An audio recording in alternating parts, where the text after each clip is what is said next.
Hi, hello, and welcome to the second Rate the Debate conference. It's part of the Media Mutinies conference series. The reason why it is named like that is because I think for the International Women's Day, we should focus on one of the most important revolutions which is happening right now in Indian media, being led by women journalists, which I believe is one of the most important media mutinies. Welcome, Preeti, Nishtha, Shruti, and Sahil, of course. Thank you so much for taking time out and coming and discussing with us. We are all about television media. We are all about Indian media, Indian journalism, and we are all about women at Rate the Debate. So I'll now pass it on to my colleague and a very important member of Rate the Debate, Aaron Mirza, for curating this session and also the questions and the timings. He'll be taking care of that. So thank you very much and enjoy the session. Thank you very much, Dr. Kota Nilima ma'am. At the outset, I would really like to thank all our panelists, Sahil sir, Preeti ma'am, Nishtha ma'am, and Shruti ma'am. We do understand that these are really busy times. There is a lot of really good work that all of you are doing. But despite that, you found this issue important enough to take out time and be with us. And for that, on behalf of Raise the Debate, I would like to extend our gratitude and our thanks. This is our third session. We would be discussing women and farmer protest coverage, the view from the Fringe. It's my privilege and honor to be introducing all of our panelists to our audience. I must take a second here to also commend and show my gratitude to our audience who have been with us since 1 p.m. this afternoon, and they've continued to stay on with us. So that shows the kind of commitment even they are showing towards these issues and the discussions that are happening. So let me take the privilege of introducing the moderator of this panel, Mr. Sahil Murli Meghani, who's a news reporter and anchor with 10 years of experience in TV journalism. He's known for his #verified series of stories on various digital platforms, including Facebook, Twitter, Instagram, and YouTube. Going a little off the script, personally, I've been following Sahil sir, and I've seen his groundbreaking stories where he has been on the ground showing the reality of what's happening on the ground. So Sahil sir, on behalf of the Raise the Debate team, a hearty welcome to you. Next up is Preeti Chaudhary ma'am. It's an absolute pleasure to have you on board. Preeti Chaudhary ma'am hosts a primetime show on India Today called To The Point. During her tenure, Preeti ma'am has led viewers through countless newsbreak stories, major news events. Her specialization lies in investigative ground reports, politics, and hard-hitting development stories. Her investigation on Punjab's drug menace won her the prestigious Ramnath Goenka Award for 2014. And something that we also did find out during our research is she has an episode specifically dedicated to detailing the farm laws from both sides of the spectrum, which you don't get to see too frequently. So thank you very much, ma'am, for being a part of this panel. Next, we have Nishtha Gautam, who's the senior editor of opinions at the Quint. Before transitioning to full-time journalism, Nishtha ji taught English literature at the University of Delhi for 8 years. She observed literary and cultural spaces with keenness in tandem with her interest in politics and foreign affairs. Thank you very much for joining us on this panel. Thank you. We also have Ms. Shruti Chaturvedi, who is the founder of Chaaipani, a new age startup that publishes inspiring, positive, and solution-oriented stories for the young readers. With a community of about 150,000 plus subscribers, Chaaipani has featured 3,500 plus stories and ideas that are changing the world. She has worked with leading organizations such as Sandesh News, Coca-Cola India, and Social Udan. She is a known TEDx speaker, felicitated with LinkedIn's 25 Top Voice India 2019, and humbled with the prestigious awards like the Karamveer Global Fellowship and Build India Award. Something which very few people know but should know is that she has played a very vital role in helping the farmers protest in constructive ways, which ma'am would be explaining about subsequently. Thank you very much, Shruti ma'am, for being on board. It's an absolutely power-packed panel, and we are extremely enthusiastic to go through this journey of listening to your perspectives, on the thematic issue, which is women and farmers protest coverage, the view from the fringe. So the explanation that we have given for this theme is as follows. Coverage of farmers' protests by women journalists revealed how India from the fringe is. The view from the fringe is the new journalism. So now I'm handing over this entire session to Sahil sir and the rest of the panel. Thank you. Thank you so much for that introduction, and welcome Preeti, welcome Shruti, welcome Nishta. When I had retweeted the poster of this conversation, a journalist friend of mine, also a woman, DM'd me, and she said that the poster reminded her of a poster of a TV show which was done by a hate TV channel recently, in which they had asked Bengal ki asli beti kaun, who's the real daughter of Bengal, and they had two images. On one side they had West Bengal Chief Minister Mamata Banerjee's, and on the other side they had Prime Minister Narendra Modi's. And she asked me that it's a topic about women. We are discussing this in the Women's Day week. We have a great panel of some very fine women journalists. What are you doing there? And I remember having this conversation with Nilima ji as well, who along with some great minds like Aaron and Kapish have put together Rate the Debate. And she said that, why is it that only women should be talking about women? Why is it that men can't and men should? For instance, why should only farmers talk about farmers' protests? Anyone who thinks that if their demands are just, if their demands are right, then we should all be talking about it, be it those who are inside the country or outside the country.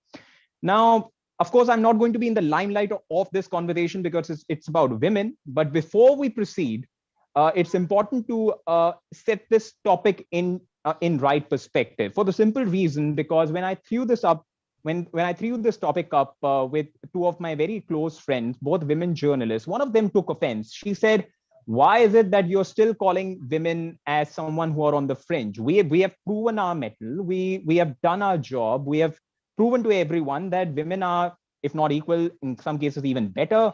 So why are you calling us to be on the fringe? And what is this fringe is the new journalism? So I had a conversation with Nilima ji. So let me just explain the topic before we throw this open to our panelists. I remember when farmers' protests began, in the very first week, I rehashed a report that I had done in the year 2019 when I traveled to MP's Hoshangabad district. And I traveled for a different story. But when I came back to Delhi, I decided to dedicate a huge chunk, at least 10 minutes of my short documentary on one aspect. When I went to Hoshangabad district, I saw women in the fields, women driving tractors. Now recall the world pre-2020 farmers' protests and recall what TV media had shown whenever we spoke about farmers. The imagery, whenever we spoke about farmers, good, bad, ugly, whatever, you had men as farmers, men consuming hookah, men on tractors, men as speakers. But what about women? Whereas the reality is, I'll draw attention, I would like to draw attention of everyone to this fact. As per NSSO data, in 2017, 88.1% of rural women folk were involved in some way or the other in agriculture, in comparison to men who, if you look at the rural population, just 53.2% of them were involved in agriculture. So you cannot be talking about farmers' protests without the role of women. So that is why, and this is agriculture. We are talking about a sector which gives employment to roughly 41% of the workforce, the largest employing sector. So that is a reflection of how we are treating women overall. If we are treating women where they are just absent from the imagery, that is why we are saying that women, no matter what they do, are still on the fringe. Now, you can agree with it, disagree with it. It's a thought-provoking, open subject, and that's a good part about it. The next line of this conversation is that this view from the fringe is the new journalism. Now, when we say this view from the fringe, in this, the fringe doesn't just remain limited to women. It's also about journalists from the Dalit community, from OBCs, from the rural community. For instance, we have Prashant Kanodia, who has come up with a bilingual online magazine, which is dedicated to the cause of Dalits, OBCs. We have Gaon Connection, which has been stupendous when it comes to bringing rural communities into the main limelight. So this is the new beginning, where you have the fringe saying that we do not agree with the conventional mainstream, erstwhile mainstream media, as I call it, where we didn't have enough representation. We were forced to be on the fringe. We were inside the system, but our viewpoint was still kept outside. And now they are challenging it. And that's why we are saying that this journalism from the fringe, where the fringe is now saying, I'm challenging your hierarchy, is the new journalism. So that's it. That's all you're going to hear from me in this conversation. And now let's peel off the layers of this very thought-provoking topic. And let's go alphabetically. So who comes first? Nishta. Nishta, first to you. Before I ask you some specific questions, what are your opening remarks on the subject? Do you agree with the explanation that I gave? Do you agree with the motion of this topic, or do you disagree in your experience? No, I would just like to add to what you said. And I completely agree with your colleague and friend who took you to task for being on the panel, and also giving the level of view from the fringe and how women are still seen as the fringe. But I think Nilima put together this panel with a great thought behind it, and as you have explained, yes, it makes sense. But then, when it comes to slotting women, whether they are farmers or journalists, it has always been a very uneasy contestation. Are we still there? Are we doing as much in the field? Field as in the actual real agricultural field or the journalistic field? So I have my thoughts on it, but I'm going to share them anon as the debate progresses. But there is one thing that I want to shine the spotlight on, and something because something that's very gut-wrenching, and that's very, very important, and also gives us a lot of food for thought. Just earlier this week, 3 young women journalists were murdered in Afghanistan, and they were in barely 20s, early 20s. What is it that threatens people? What is it that women journalists are going to unearth, which threatens people to that extent? And before these murders, there was this very high-profile murder that had happened in Afghanistan in December, where Malala Yousafzai was murdered. Again, a journalist. Again, the question remains: what is it that women are doing differently? Are we disrupting something? Are we disrupting a certain narrative? Are women farmers disrupting a certain narrative? And Sahil, you pointed out beautifully that, where when it comes to the stereotypical representation of the Indian farmer, it's usually the man who's gurgurowing his hookah or driving the tractor. But you'd be surprised. I don't know, Sahil, if you've been looking at the Quint, and since I handle the opinion section, and I'm also at a senior position in the Quint, so I do make certain editorial decisions. And one of the things that we do constantly and consciously is the use of hero images that have women in it. Doctors, women doctors. Engineers, women engineers. Farmers, women farmers. I wish I could share the screen, but I don't think I have the permission to. But anybody could go to the Quint and check that out. Look at our farmer stories. Look at particularly the opinion section farmer stories. You will certainly find women farmers, and this is how we bring about a change in perceptions that when women are in editorial positions, they tend to think in a way that is more inclusive, or such is the expectation. Some women do that, some women do not do that. And I'd be loath to put forward that all women think in a similar fashion and all are sensitized when it comes to equal representation and all of that, because then we would be making the same mistake. We would be essentializing a gender, which we need not do at all. But coming to the question of whether, what women do, and particularly coming back to the farmers' protest, the kind of stories that were brought to the limelight by women reporters were more nuanced for just two reasons. And here I would like to quote Major General Kirsten Lund.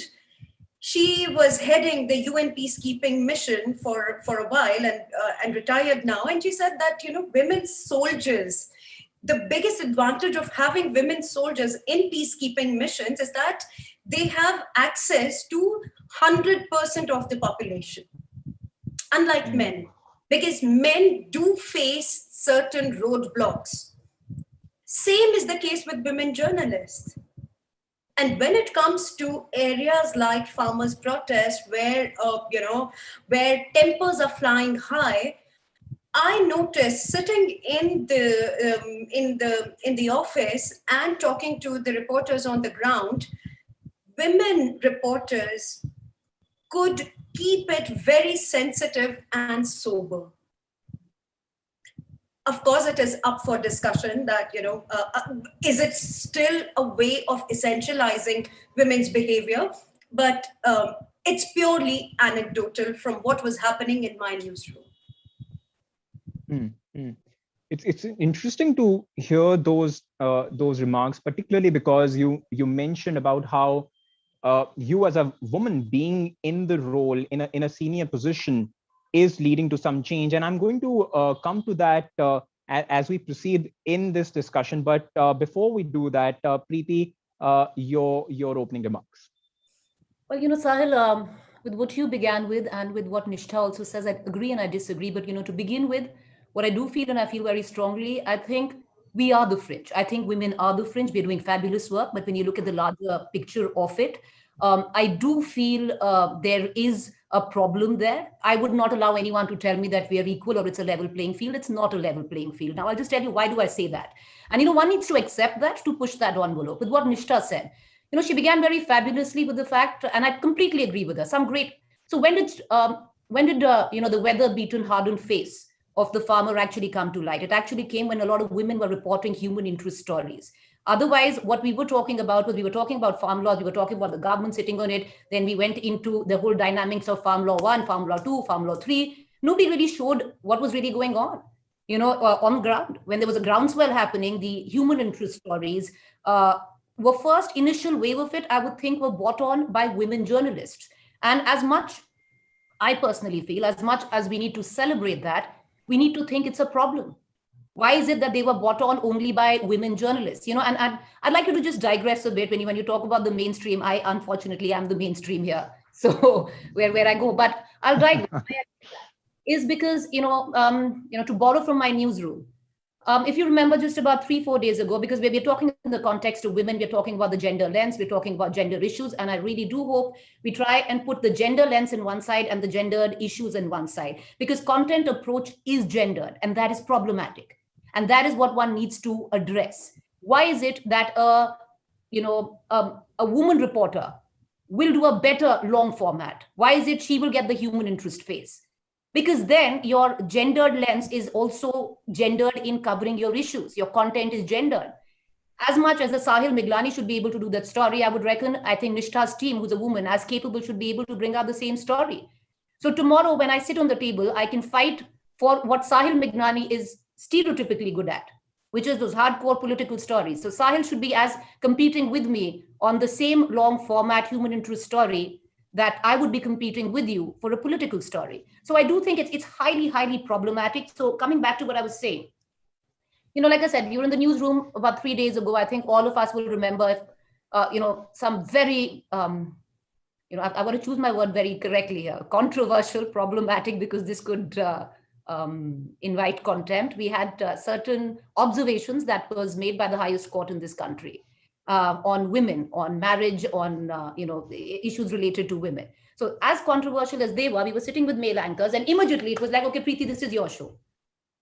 And I had a problem. Why shouldn't it be your show? Okay, and when we got down to what the show was all about, we actually came down to, okay, let's look at the panel.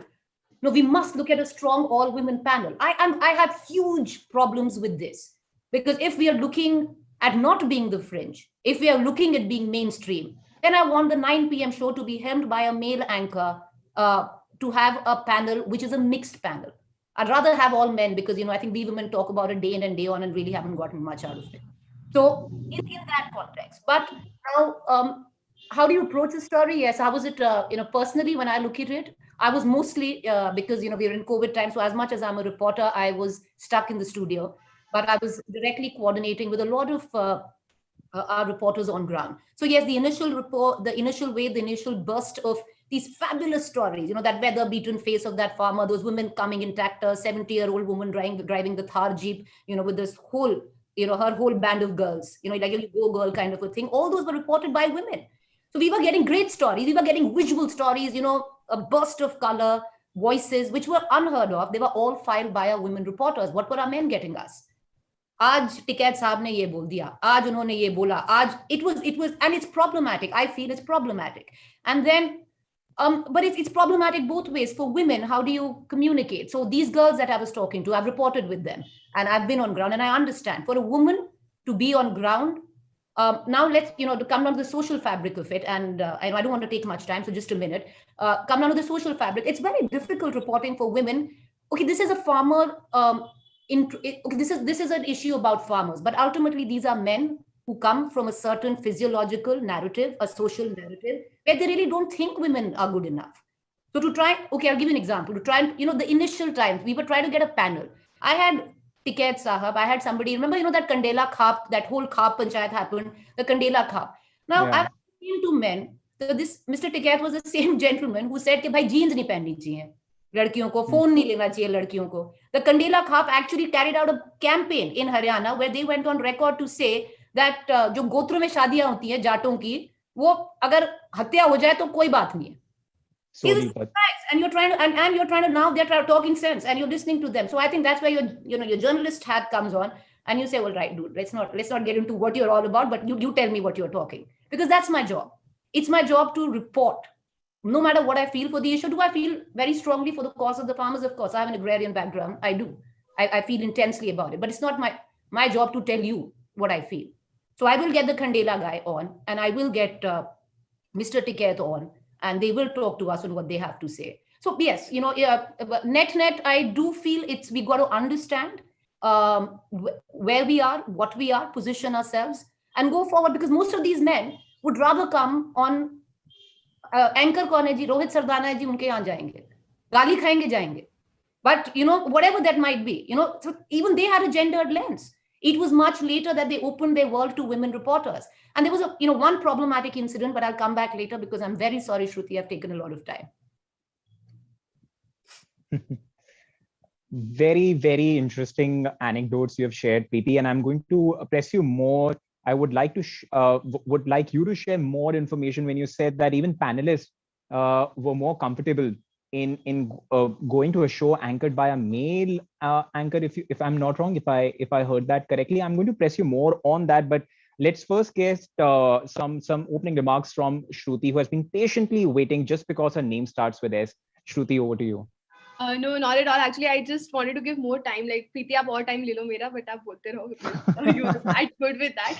But I think both the panelists have more or less covered the issue, and I kind of really feel bad for male anchors and male journalists because they're put in this box where they have to be super boring, labeled as objective.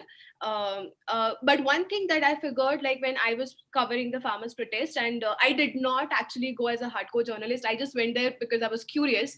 But what evolved after that is one thing that I've seen is that it's normalized talking about farmers protest among women, because when they see somebody who looks like them, is talking like them, and has experiences that they would if they were at the farmers protest, they kind of start getting involved in the conversation. Because अब India के fabric में भी आप अगर देखोगे, usually politics हो गया, कोई भी hardcore issue हो गया, it's mostly men talking about it. How many times do you see a group of 6 women sitting in a room in a kitty party talking about politics?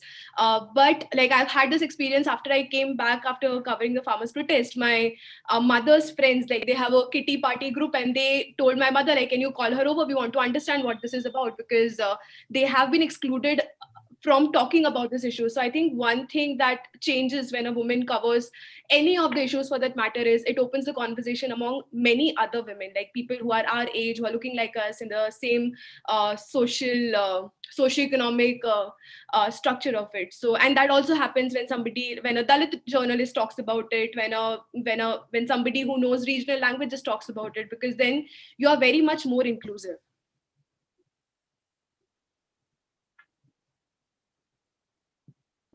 Right. Do you have more to add? No, that's Shruti?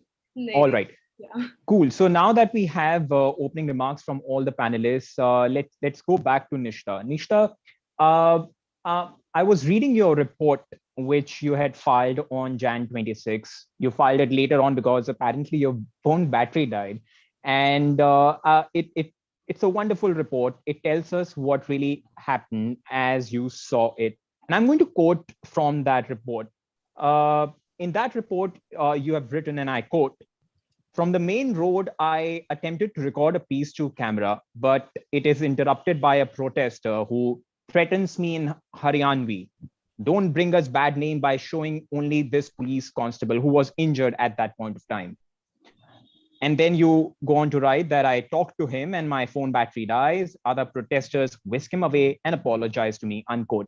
Now, what I liked about that piece is that even though you were interrupted by one farmer, you didn't make the report about yourself. You could have said, you could have gone on and on and on, not just in your report, but even on your Twitter timeline about how you as a woman was attacked. Something that Preeti also mentioned, that she didn't agree with Kandela Kaap guy, but she had the understanding, that nuance of just getting that perspective, just getting that viewpoint, because she knows that this movement is different from what was happening earlier.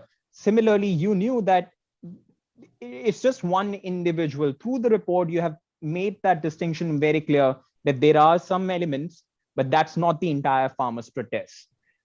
When I was reading the report from the prism of discussing this topic and the support in this conference, I of course said, yeah, this is a good example. I'm going to quote this and say, look how good a woman reporter is. She has experienced it her own life, where she has been misunderstood by many, and she had to convince them that, and she had to even apologize or defend herself when the need wasn't there. And so she understands that it's not black and white, there are shades of gray. But the devil's advocate, because I had to moderate it as well, said that any good journalist, irrespective of gender, caste, creed, would have done that. So help us understand, help those who are watching this understand that, does this nuance, does this understanding, does this fair, objective reporting come only because you're a woman? Or it needs something very basic, that just being a good journalist, anyone, even if there would have been a good male journalist, even that reporter would have approached the story that way. Or instead of Preeti, if there would have been an objective male anchor, even he would have not held Kandela guys accountable for what they said 4 years back, but would have focused on farmers' protests. So what is it? Is it about gender? Does it bring a more does it bring gravitas? Does it bring fairness to your reportage? Or is it about being a good journalist? That's it. It is, I would start by saying, Sahil, that it is both. And to begin with, my argument about keeping the objective face forward I think that comes from a certain training where you realize that you are a journalist, you are not a participant. Just focus on the job that you are supposed to do. Journal and report. Just record everything and tell it as it is. You are not a participant. Of course, Hunter Thompson is going to disagree with me with all his gonzo journalism and the brilliant books that have come out of his experiences in various parts of the world. But I hold this principle really dear, that I am only a journalist. I am an objective observer. I'm not an activist, political or social. And I am not there to make any kind of grand changes in the society, because I will go and I will become a participant in a certain process. My job is to convey the process as honestly and as efficiently as possible. But when you say that maybe it comes to women more easily to diffuse certain explosive situations, I think that there is some truth in that. Because okay, so I'll tell you a little more about this incident, and then maybe you can draw your own conclusions. So this guy, so I speak fluent Haryanvi thanks to my constant travels in DTC buses. I mean, you can't survive if you're a Delhi University student. You can't survive without DTC buses, and you can't survive DTC buses without knowing Haryanvi. So my Haryanvi is like ekdam chakachak, khalis. So this guy, when he started off in Haryanvi and said, "Eh, tai ke karan lag rahi hai? Ishi baate man na bata." Then I switched my register, since I was talking in English. I was doing my BTCA in English, but I switched immediately to Haryanvi, and that came in very handy in diffusing the entire situation, because this guy sort of got an idea, if not him, because he was drunk. He was reeking of alcohol, but the others around him, they got to know that, okay, I was not disconnected from the ground, so maybe I would not paint a wrong picture. Maybe I would go 19 to 21, but I won't make a 16 into 25. That's not likely, right? So that's what had happened. But Shruti is here, and Preeti has done reporting. Every woman has had countless instances in her professional or personal lives where she has had to act smart and do some kind of jugaad. Ki boss, this is a tricky situation. Let me wrench myself out of it. Now that street smartness is this is evolution. This is pure Darwinism. If we have to survive in a situation, in an environment which is so predominantly masculine, as Preeti rightly said, that there is no level playing field. Yes, we are doing mainstream work. We are doing quality work in mainstream subjects, yet we are on the fringe, because in terms of our representation, we fall way behind our male counterparts. So when we have to survive, we learn these tips and tricks, and that opens certain doors for us. And I really wish that more men would start acting like women rather than women acting like men. That's about it. Interesting. And I would like to thank you for speaking in Haryanvi, because I was expecting some questions to come in as demand, that we want Nishta, we want to hear Nishta speaking Haryanvi. So you have already done that. Thank you, Nishta. That really helped. Nishta, what Nishta said, I'm going to take that to Shruti in a while. So Shruti, be ready to answer that question as well, because I really want to understand, is it, especially in a field like journalism, where there is little to hide, you can hide a lot in one way, but then your work shows what you do. So is it about being a woman, or is it just being about a good journalist? So I'm going to ask you about that. But before that, I want to come to Preeti. Preeti, Nishta is an editor with a new age organization, the Quint. And since I know We all know who really the people behind Quint and the kind of work atmosphere they provide. It's a new age organization. But India Today is still a conventional newsroom, right? Which still borrows a lot of practices from old school journalism, from the way things function in a newsroom. Now, so take us inside India Today's newsroom, if you can, because the only glimpse that viewers get and those who are watching this conversation get of you exercising that power of speaking without fear in editorial conferences is at India Today Roundtable Conference, where we see Preeti Chaudhary taking stand, and it's very difficult to outshout Preeti when she's speaking with facts, even amidst other top guns like Gaurav Sawant or Rajdeep Sardesai or Rahul Kanwal. But that's for camera, right? We all know that there is a difference between what happens on the camera and what happens behind the camera. So take us inside India Today's newsroom, and I'll tell you why I want to know that as well.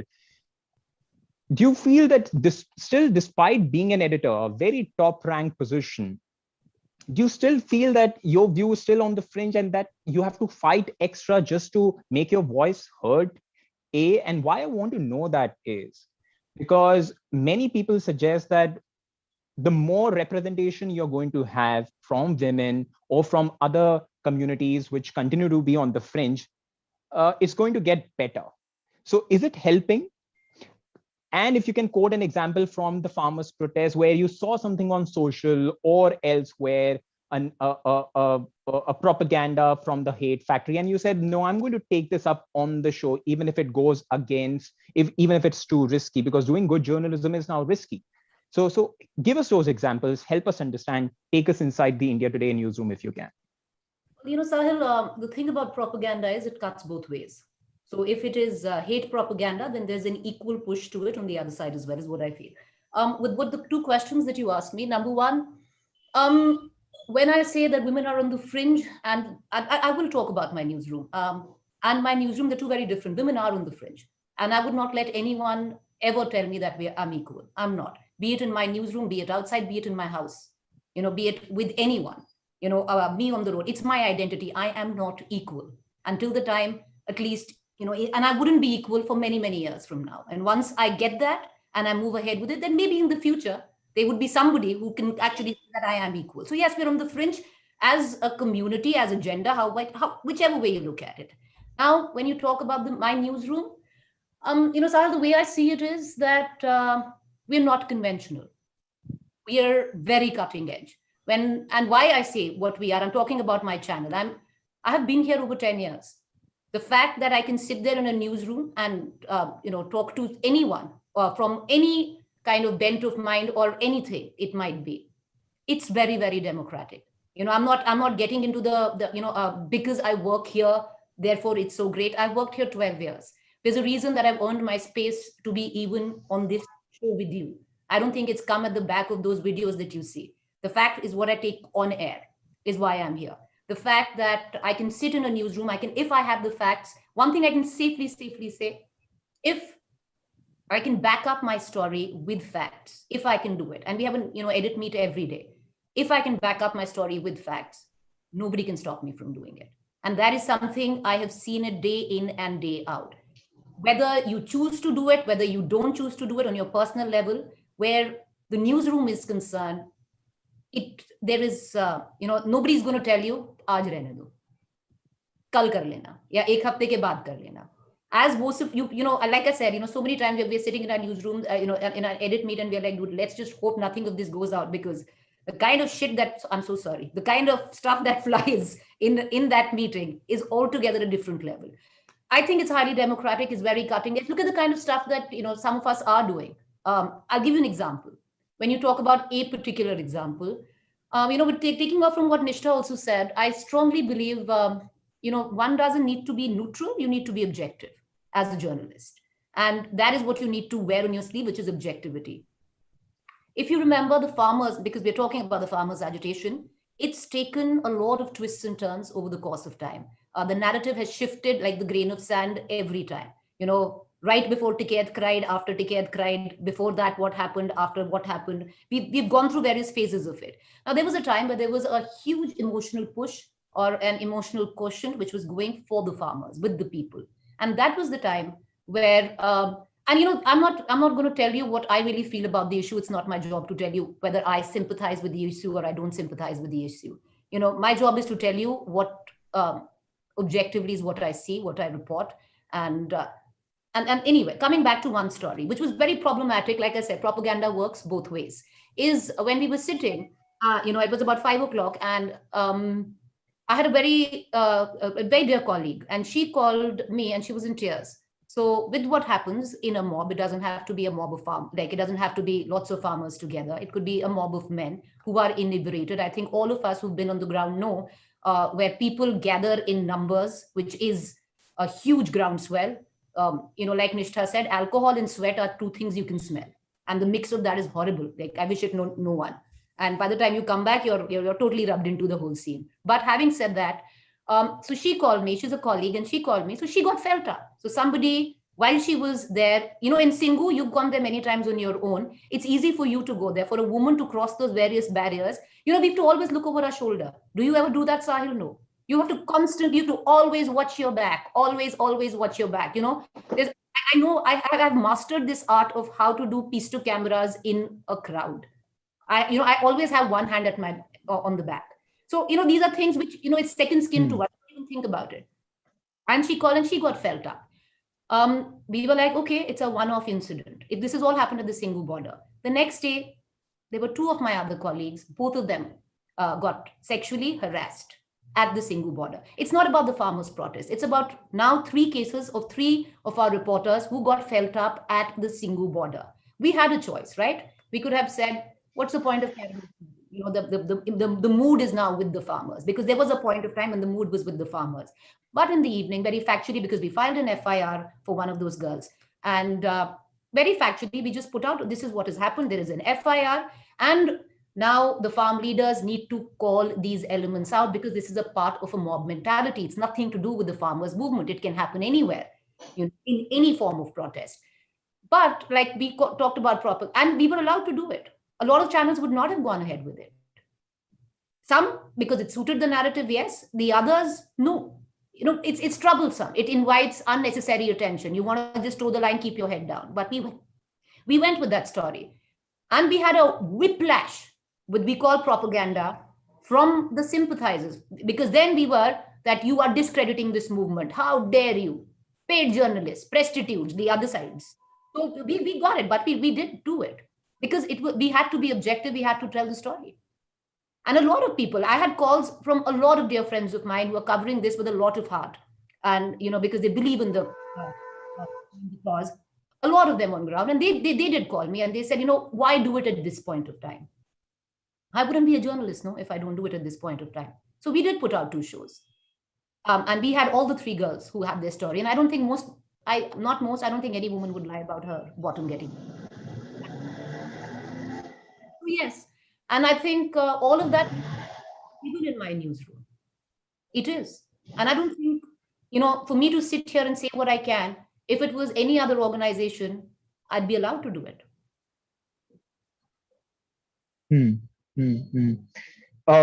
Shruti, let's go back to what Nishtha said, because I think I think some of the questions are on that line, and I did receive some replies when I had retweeted this topic, the poster of this topic, and there were many who said that it's not about the gender, it's about how good a journalist you are. Nishtha gave examples where she said it works both ways. It also helps when you're putting a piece together. What's your assessment? You're perhaps the youngest. You have challenged the conventional mode of journalism, and there is that sense of fire which gets reflected in your journalism as well. I was looking at your reel, which you put out on your Instagram channel yesterday, which is your main mode of journalism, in which you had a very funny rant. It was funny, it was angry, It was everything. But I could see that what you have felt over the years as a woman, how you have been discriminated over the years. You clearly were quicker than others to understand that what was happening with farmers' protests was wrong. The way media was treating it was completely unethical. And you didn't shy away from expressing your anger. So as the other panelists said, that at times you have to keep the personality behind. You didn't let your personality be behind. You included your own experiences as a woman. Right. And you, in a way, gave voice to the anger of farmers. So is this the new journalism where people who are on the fringe are going to also express the kind of anger that's been residing inside them, not just because of the experiences they have faced, but because of the generations, because of their predecessors who have also faced this, and they're going to make it the focal point of their journalism? Is this the new journalism now? So see, one, you cannot leave the gender behind. Like, it's just not possible, because just look at the internet. Okay, if I am saying anything pro farmers, people who are with the government are going to call me slut. But when a male journalist does that, आपको बोल देंगे भड़वाया and dalal, that BND tag that they use, right? Where I am still the commodity जहाँ पे वो दलाल मुझे treat कर रहा है like they are selling and buying me, right? So the kind of trolling that happens for women on either side of it, in fact, like Preeti also spoke about it, is and especially when you are on the ground, how comfortable is it going to be for a male journalist to be out there covering the protest at night at, like say 2 o'clock or 3 o'clock, and get the kind of inside stories, because they get to hang out with the people over there, which a lot of female journalists don't get to do, right? Like there is a deadline to it. You are taken to a safe space. In fact, I remember like that was really sweet on the side of the farmers, but I was going out at 11 o'clock, and so at the protest they've designated some people to take care of the safety and security of women. And this man would come and tell me, okay, madam ji, kahan jana hai aapko? Abhi aap aapke वापस से camp में जाओ, because I was staying in a trolley, I was staying in a camp, and they were like, abhi raat ko aapko nahi ghumna hai. So then I miss out on an opportunity that a male journalist will not miss out on. So that is one thing. Coming to the form of journalism, I think this is something that's going on with a lot of young people, right? Where हमने journalism को भी generally बहुत boring बना दिया है, right? That we are going to be objective, but especially when a journalist shares their experience, everybody becomes a part of that story. What happened with my Instagram, okay? Like again, like I was not commissioned the story. I did not go with the perspective of covering the story. I just went to experience the world's biggest protest ever happening, and I wanted to see how that organization is like, how so many people can be at one place and still have hardly any cases of any mishaps and stuff like that. So it started with my Instagram story, and what happens on an Instagram story is like you see it as I see it, and we see it together. And that was the kind of journalism that worked on, say, my Instagram and my Twitter, where people were part of the story that I was experiencing. And I've had good experiences, I've had bad experiences, I've had really like this kind brush-ups with the farmers, where I've felt really good. I've also felt unsafe. I've also felt where farmers and like the volunteers have come to my rescue, and I've shared all of that. So today, people who are following that journey on my Instagram or on Twitter know it from the day where I was there at the protest.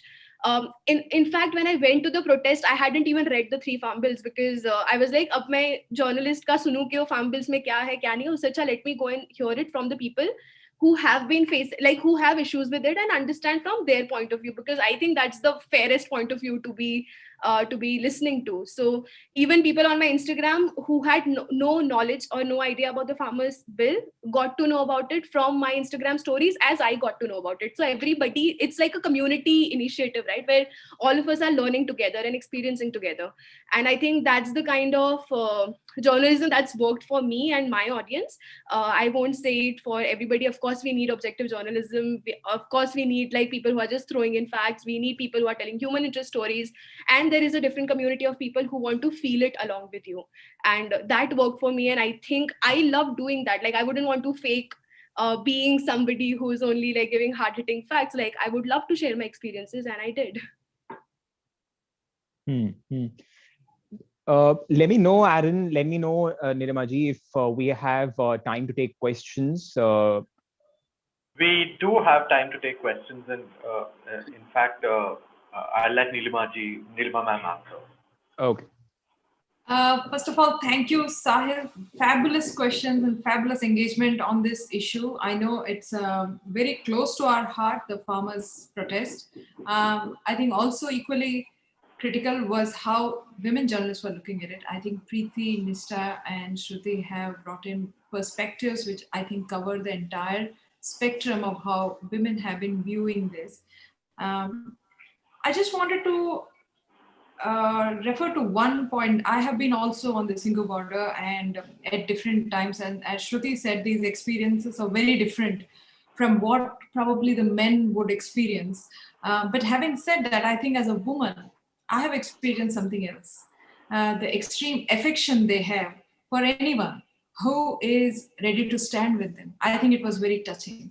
It was extremely overwhelming that they took care of anybody who was there to listen to them, because remember that they have been on the fringe. That's something which we discussed, Sahil, that they are the fringe also spatially. Look at where they are stuck on the borders of Delhi, unable to come to the decision-making powerful center. So I think as a woman, I think somehow I found myself on probably the same page as them, as someone who has understood or who has been on the fringe herself. And as Preeti says, we all women feel that at some point or other, despite all our achievements and great work, which even if it has been accepted by the world, even then we feel that.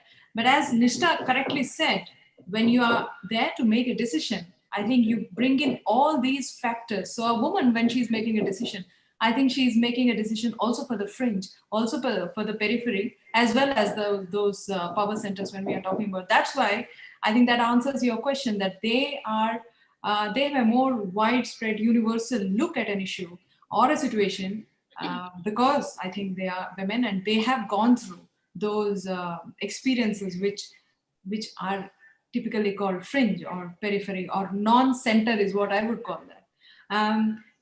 Coming to the question of women on the at the single border, that's something which each situation might be different, but I think there have also been severe attempts to discredit the farm protests. Everyone on the panel is also aware of how intensely those efforts had been carried out, not to mention any one particular incident, but we all know that from the day they started making an impact and the voices were making a difference against the fight, in the fight against the farm laws, a very serious and a concerted campaign has also been on to discredit the farmers.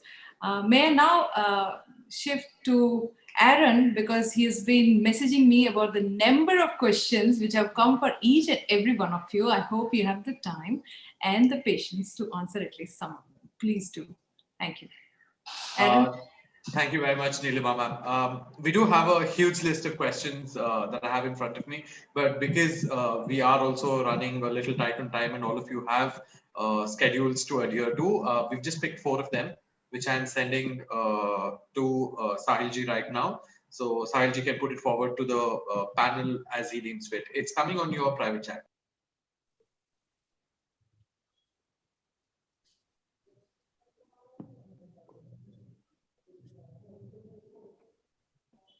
I've sent you the 4 questions, which are on the private chat. So you could put them to the panel at your convenience.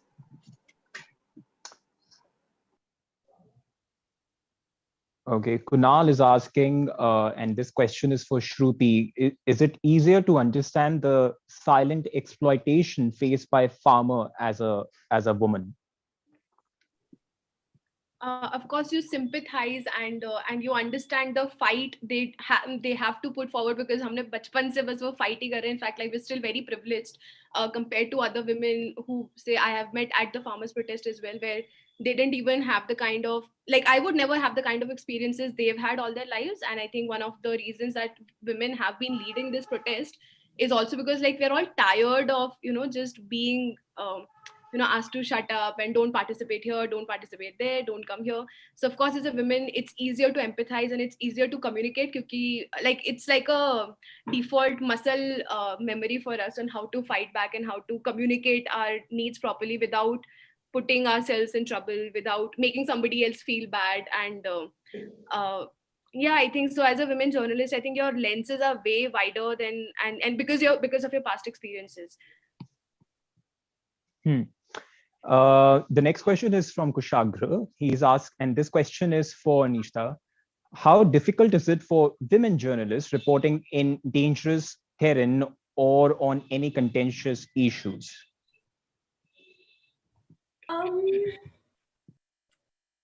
There are certain very unique problems that women journalists face, but they are not unique to journalists only. So that is something that that any woman would face even when she's traveling. For example, access to clean toilets. If you're in Kashmir, if you're reporting close to the LOC or the line of actual control, where would you relieve yourself, right? Or if you are on your periods, how would you make it comfortable for yourself? Right. So these are very interesting issues that we women grapple with on an everyday basis, journalists or not. But specifically when it comes to women reporting on contentious issues, you have to just look at the history of journalism. Some of the most important and some of the most dangerous stories are actually broken by journalists, by women journalists in India and abroad. I can rattle out names after names where women have actually, to their utmost credit. And I don't say that they are the ones who have done all the journalistic work. Of course, they've had male colleagues to back them. And, it is also a sort of collaborative effort. But women have always been at the forefront of bringing out uncomfortable truths. Right. So yes, it is as difficult for women as it is for male journalists, but there are unique problems as I just listed out, but they are not unique to women journalists. They are gender specific issues, and we are not geared as yet as a society to make the workspace an equal space for women. And I completely empathize with Preeti when she says that despite all the good work that women do, and she's bold enough to say that yes, I feel that I'm not equal, and I understand precisely why she's doing that, because she wouldn't have access to certain stories. Forget about going to difficult terrain, difficult stories or difficult situations, or going to Kashmir. Even political stories, men can hang around at political offices, AICC में बैठे हैं या Akbar road पे बैठे हैं और 12-1-2 बजे तक बैठे हुए हैं और उसके बाद खबर निकल रही है, and this becomes the breaking news for the next morning. Women do not do that. What were you doing there? Oh, I saw you with that minister. Even colleagues would be rattled. And even if they're not rattled, they would pretend to be rattled. Oh, what were you doing with so-and-so minister at that point in time? What were you doing with him at that particular cafe? Somebody told me that, oh, you went out with him for dinner. So these are problems which are specific to women. No matter what the workplace is, they will have to face these issues, which is why it's not a level playing field.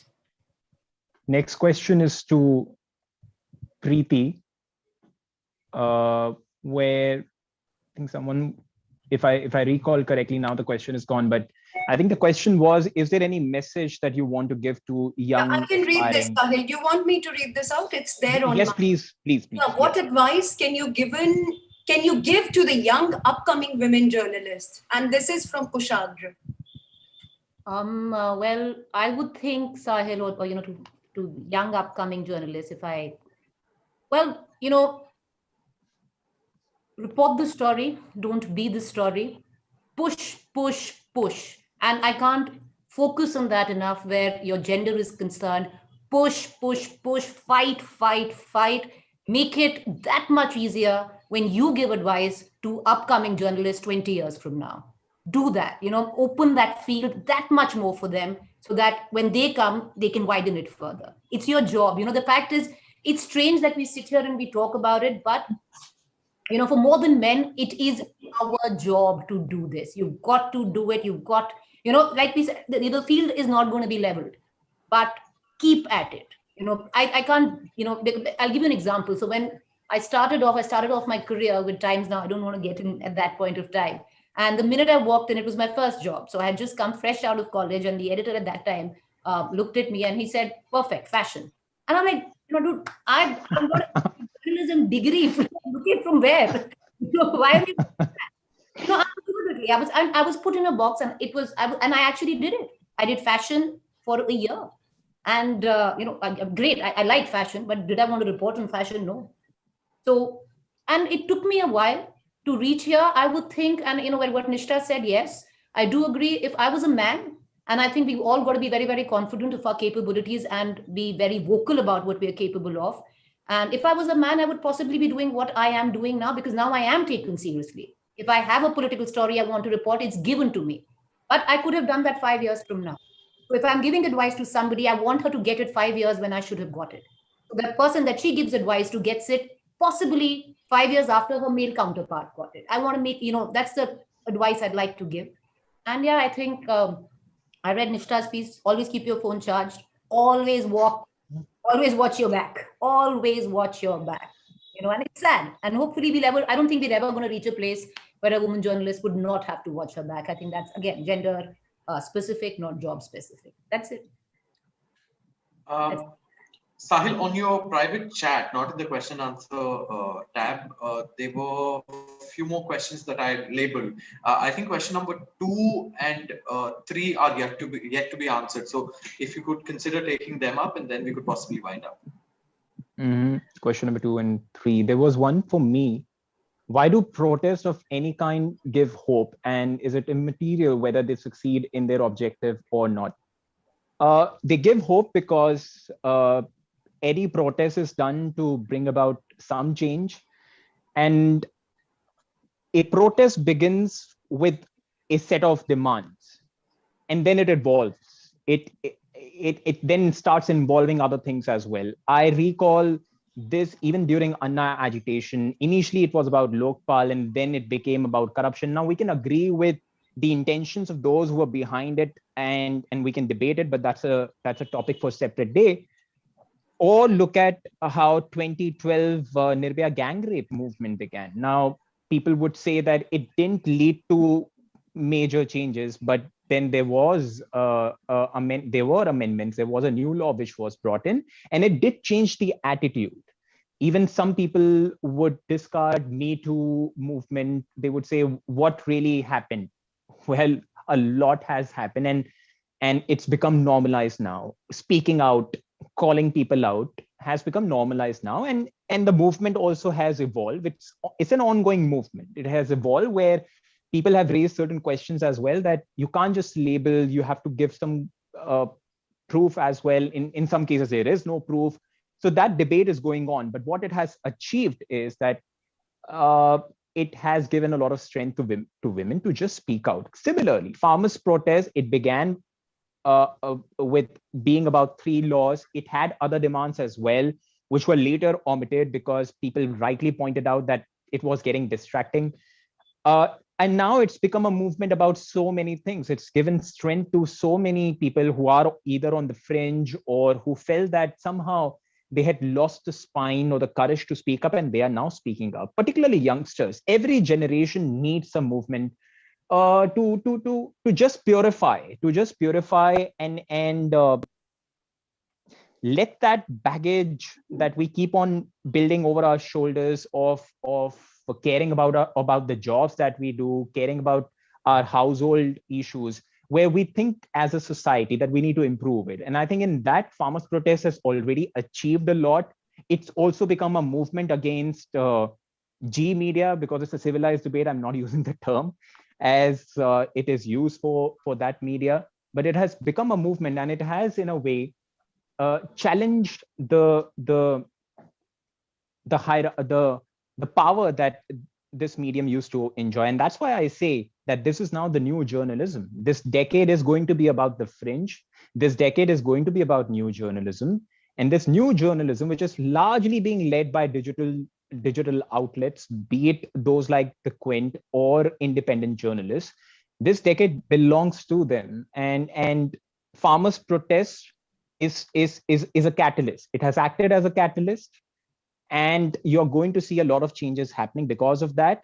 Whether farmers' protest is able to achieve its main target, that is to repeal the laws. And more importantly, if you've spoken to farmers, a lot of farmers are here because they see it finally as something happening on their everlasting demand, which is give MSP, give a legal guarantee. It's more about that. Many farmers are more concerned about taking MSP's legal guarantee back home. So they are seeing it as that. Will it happen or not? It's only time which is going to answer that question. But a movement at times is not able to achieve its main objective as it began with, but then in the process, it ends up purifying a lot of ills that the society often gets subjected to. And the farmers' protest has started doing it. It will do more because it has crossed already a lot of barriers, all the possible obstructions that it could have faced. And now I think it's very difficult to undo it or to kill it.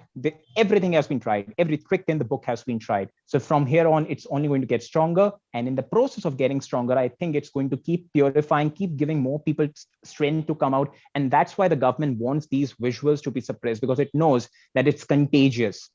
Once people see people protesting, there is that ability to inspire others as well. People are getting inspired, and that's why the government wants it suppressed. I think in context of what Sahil ji just said, there is one last question which we could possibly put out to the entire panel. And this is a really interesting question. There were attempts to discredit the farmers' protest. Do you agree? Yes. Of course. You know, for any protest, I don't think there would be any disagreement here, because any protest is basically what is an indication that something is not right, which then makes it incumbent upon the authorities to admit and then address that, okay, something that we have done is not right, and now we have to take the accountability. Nobody wants to do that. Who would want to do that? Who would want to be told by the editor or the chief editor that, okay, you have made a mistake here? Of course, I would fight tooth and nail ki nahi boss, maine galti nahi kari hai. Right?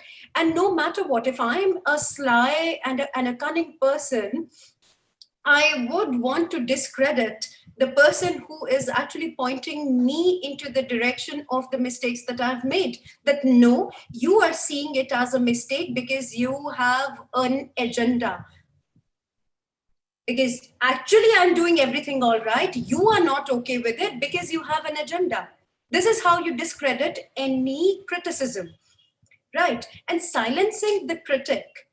And when the critic also is your electoral vote bank, it becomes a double-edged sword, right? Because you want to discredit them, but you also want to retain the vote that this particular demographic gets you, right? So it's very interesting how every trick in the book was tried, yet the protests are going strong. And I wouldn't say that the protest is free of agenda, because no protest is. See, you know, it's like a melting pot. Any protest ground is like a melting pot where anybody who's feeling,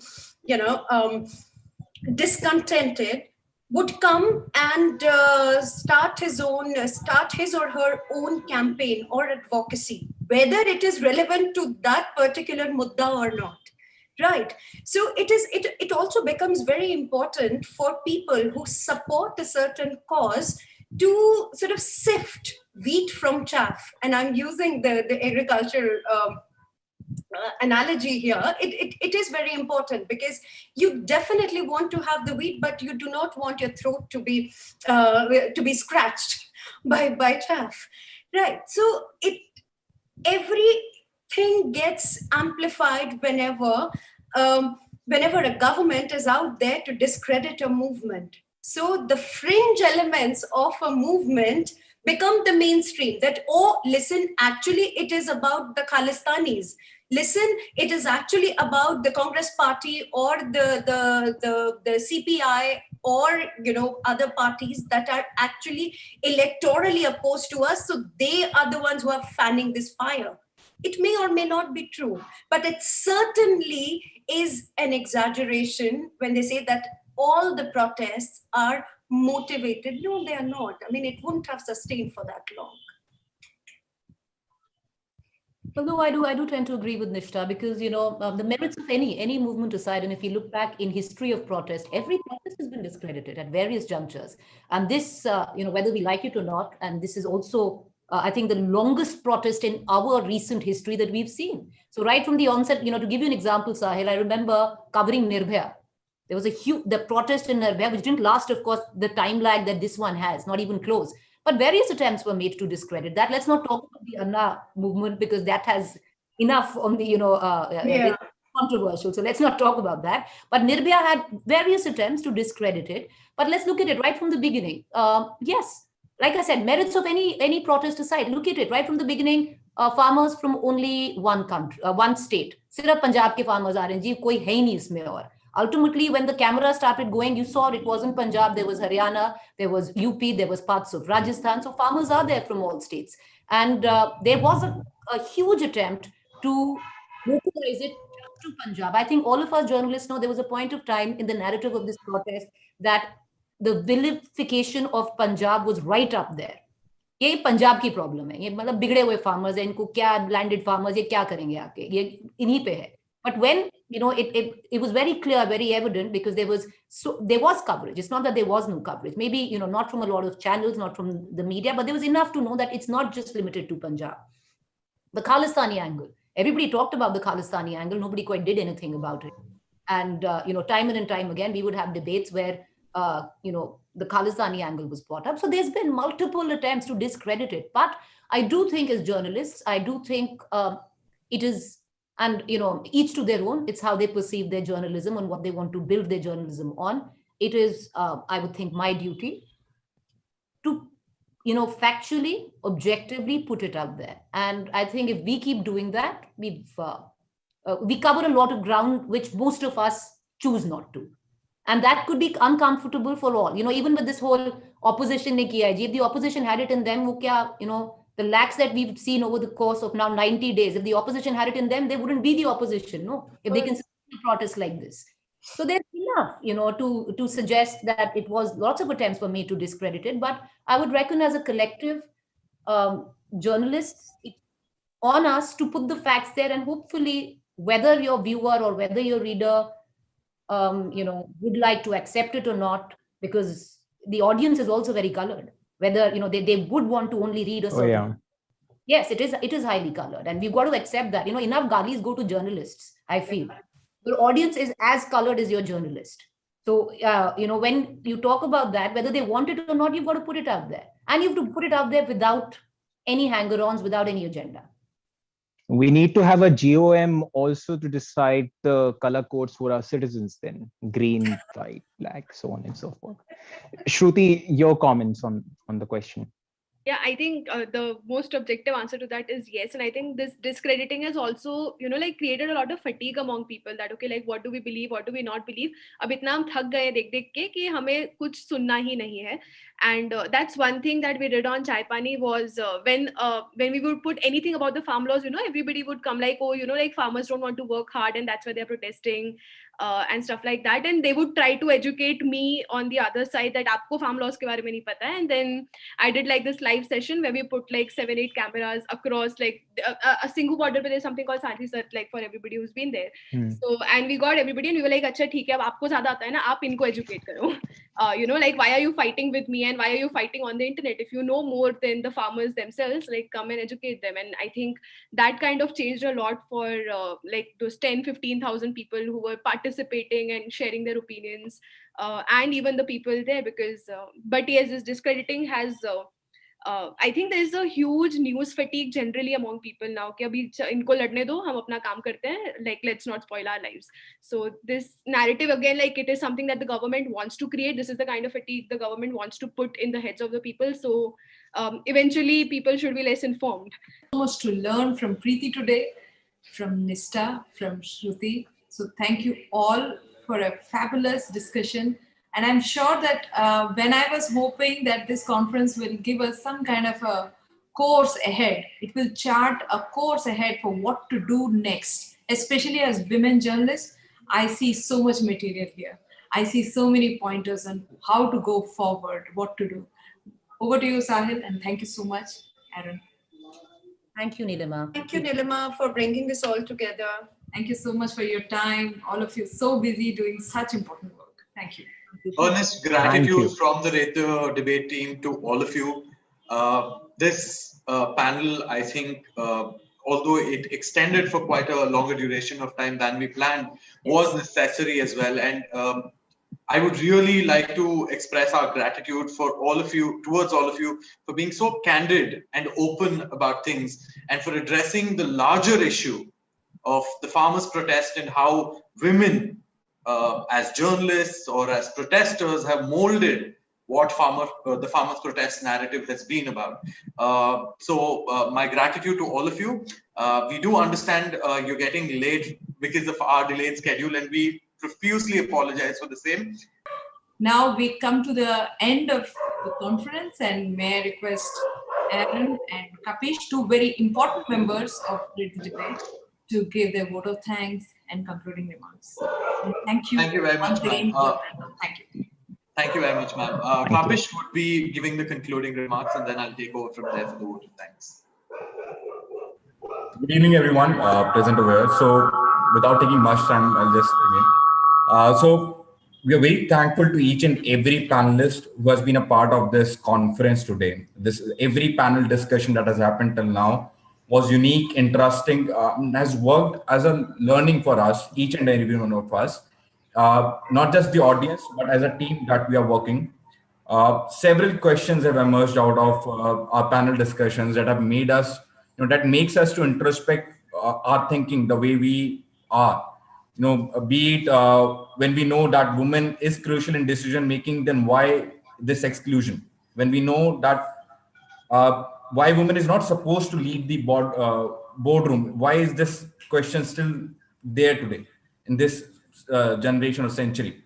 Or what can we change in the oxygen of newsrooms, or why is it like specifically mentioned in this panel discussion that whose narrative gets hurt when when there's a talk about women farmers? So our vision for this conference has been that this day or this fight is not only about women, or rather how this fight is, it's this fight of equal partnership is of both men and women, and both of these genders have to fight it in the same manner. Without taking much time, I'm really, really thankful to Dr. Kota Nilima ma'am, especially, and the entire RTD team for being there and organizing such a wonderful conference. We'll definitely be coming with with more such wonderful conferences and programs in near future. Please do stay tuned. Thank you, and you can please carry on. Thank you very, very much, Kapish. I'm really sorry that I'm eating into your time, but I think a few more things need to be said, and they're extremely critical to be said. At the outset, I think when Neeli ma'am conceptualized the idea of this conference, we also did have a lot of discussion. And the question that was posed to Sahil about how you are a part of this panel and so on and so forth, that actually took a lot of deliberations and discussions that happened within us. And ma'am had just one thing to say: why should one gender fight for one gender's rights? We are human beings at the end of the day, and that's where it all starts. You fight for every single individual's right. It does not matter what your race is, what your gender is, what your orientation might be. And that was the idea that we wanted to bring out through this conference, and even through the panels that we have had. And I think if for all the audience who've been with us since the morning, if there was one thing that everyone did notice, was the candidness with which every single individual on all the three panels spoke was a reflective of the collective idea that we tried to bring out through the theme of this conference. You know, we spoke about diverse issues. We spoke about digital media. We spoke about gender bias when it comes to editorial roles in the media. We spoke about how women have covered farmers' issues. And the essence of it was that do not try to compartmentalize and distinguish women journalists. It is just journalists or reporters. And I think this is the biggest takeaway for all of us, at least something that I thoroughly learned through the course of this conference, is that if it is a doctor, it is a doctor.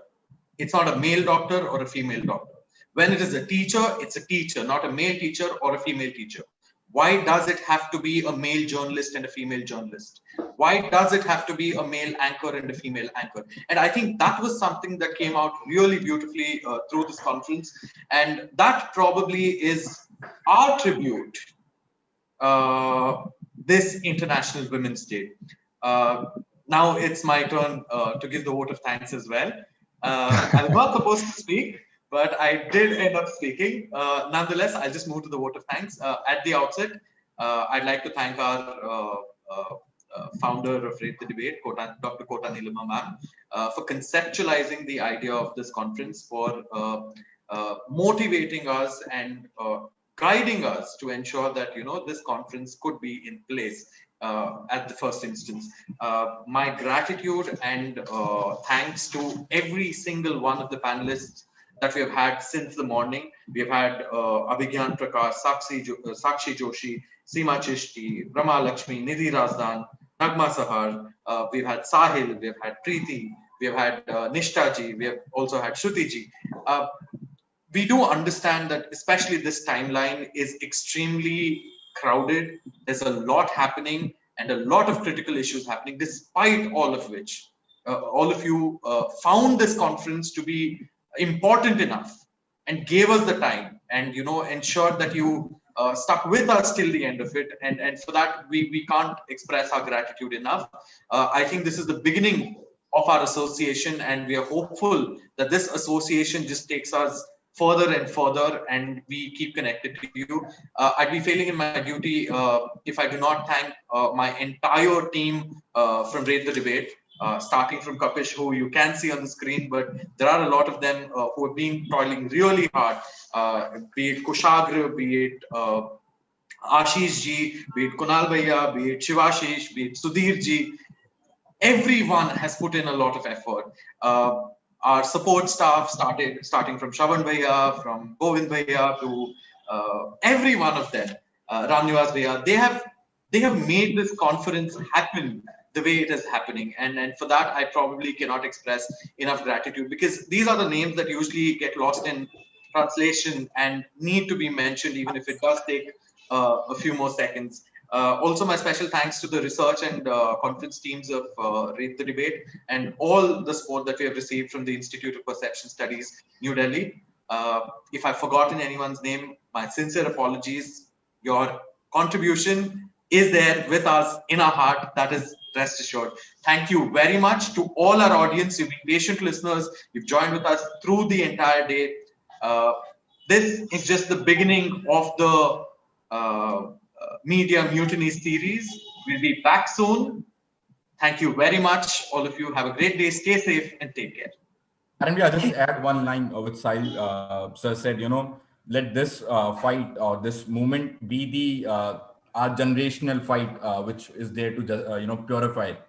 So every generation has to fight one. Maybe we are fighting this one. Thank you, everyone. Absolutely. Thank you. Thank you. Thank you. Thank you. Thank you so much. Goodbye.